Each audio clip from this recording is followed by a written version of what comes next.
Hi, we just finished meeting for intonation practice on July 29th. And we started with a yes no question, and yes no questions go up. So, do you want to go out tonight? Do ya? Can be even shorter. Do ya? Do ya? Do you want to go out tonight? When I say go, my lips get small, and then out, so it's an invisible W, go out.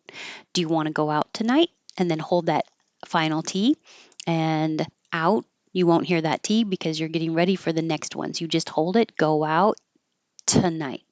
So, do you want to go out tonight? Yes or no? I'm just honored to be invited. There's an invisible Y here because your tongue is very high for the E, B, and then I. Invited is lower, so you keep your tongue sliding. Be invited. I'm just honored. You can skip that T and say, I'm just honored, but usually this just honored. You don't make any sound for the H, but you have airflow. So then there's a little delay before the vowel ah. Just honored. Just honored. I'm just honored to be invited. Honored. Duh. This T will change to a D, and that means you only need one D sound. Honored. You can hold that first one and release it on duh. Honored to be invited and hold that final D. I'm just honored to be invited. I'm rooting for you. I'm rooting for you. Not many connections, but the T changes to a D, and you can shorten for by making it fur. Instead of for, just fur. I'm rooting for you. Um, speak of the devil. Speaka. You don't have to make a of. You can skip that and just say speaka. Speaka the devil. Speak of the devil. Look who came in. Kill two birds with one stone. Kill two birds with one stone. There's really no connections here. So kill, because you can only have a connection when one word ends with a consonant and the next one begins with a vowel. And it's the consonant that's scooting over speaka. Speaka. In this case, consonant, consonant, kill two birds, nothing.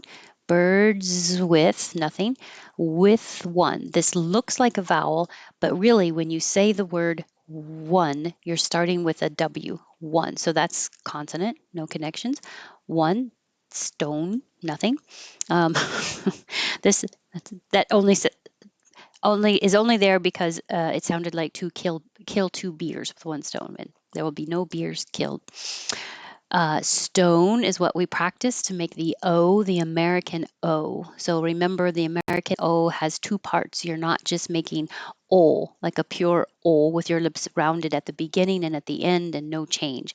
That sounds There are American dialects that use it in the North, Minnesota, North Dakota, but that's a pure O. The rest of the United States is using one that starts more with an So the tongue is low and pulled back, and the lips are not rounded. And then it moves to an oo sound. So the lips slowly round, and the back of the tongue goes higher. So oh. Oh, when you finish, to test if you're in the right position, if you keep making sound, it should sound like an ooh.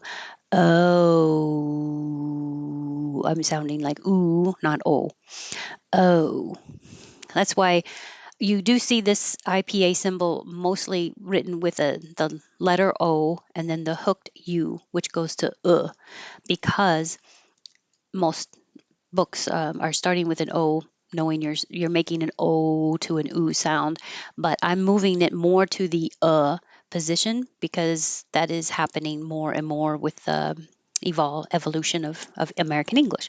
And I always say ooh, go to the oo sound because that's good practice. Oh, but in the reality of connected speech, you may not take the time to go to the ooh. You may just get to the oh. And that's totally fine. That's why these IPA symbols have the hooked U to go almost to an oo, but not quite, and almost to an E, but not quite. So practicing with the more exaggerated movements is good because you're training your tongue to go that high up and that far. And in connected speech, if you don't get there, that's okay. So Stone. Kill two birds with one stone. I want to give them the benefit of the doubt. I want to give them.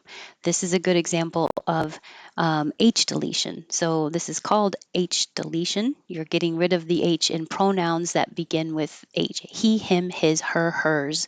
And it also works with them, the TH. So give him. Get rid of the H and you have give him. I usually represent the I sound with the IH. I. And it's the same one. Give and him. But if that's too confusing to see now, oh, there's more H's than there were before, and I'm calling it H deletion, then just think of it as give 'em, giver, and give 'em will sound the same as give 'em, but in context, you will know if it's singular or plural. Go get 'em. Now, you could be saying go get them, maybe you're cheering a team, or get him, a singular person, for whatever reason. It would sound the same. Go get 'em. Go get 'em. That's what that came from. Give them the benefit. This T changes to a D because it's between two voiced sounds. And you don't have to say the V of, you can, but you can just say benefit the doubt. I want to give them the benefit of the doubt. In Tokyo, the Nikkei closed at 20,000 points. And Tokyo, which is the American pronunciation Tokyo, the Nikkei, also American pronunciation, closed at. Closed at. This D will connect, and I didn't mark it. 20,000 points. So just the word 20, you don't have to say the middle T, 20. Just skip it. 20,000 points. This looks weird because I spelled it all out. I really just wanted to show that when you say the FTSE, the kind of a rule for how do you know when THE sounds like the and when does it sound like the is I put over here. I always remember the apple. If the next word begins with a vowel, then it sounds like E. If the next word begins with a consonant, the banana. But in real life, in real time, nobody's going to notice. But I wanted you to notice that F looks like a consonant. But when you're pronouncing these individual letters, you're pronouncing them with the with a vowel first. F. That's why I would say the F. The FTSC. And when you have a list of letters or numbers, you can start high and go low or low to high. I went high to low. The FTSE 100 was 58.74 points down at 6,000 points. So I spelled everything out, but that might look confusing. So look at this one. The FTSE 100 was 58.74 points down at 6,000 points. Doesn't it? This one, it does sound like doesn't it? I just put that there because doesn't make any sense, but doesn't it sounds like this. Doesn't it? This looks crazy, doesn't it? All right, I'll do it again without stopping. Do you want to go out tonight? I'm just honored to be invited. I'm rooting for you. Speak of the devil. Kill two birds with one stone. I want to give him the benefit of the doubt. In Tokyo, the Nikkei closed at 20,000 points. The FTSE 100 was 58.74 points down at 6,000 points. Doesn't it? All right, thank you. It was good to see everyone. I can't believe that January will be over. The next time I see you will be February, I hope. Thanks. Have a good weekend and a Happy New Year.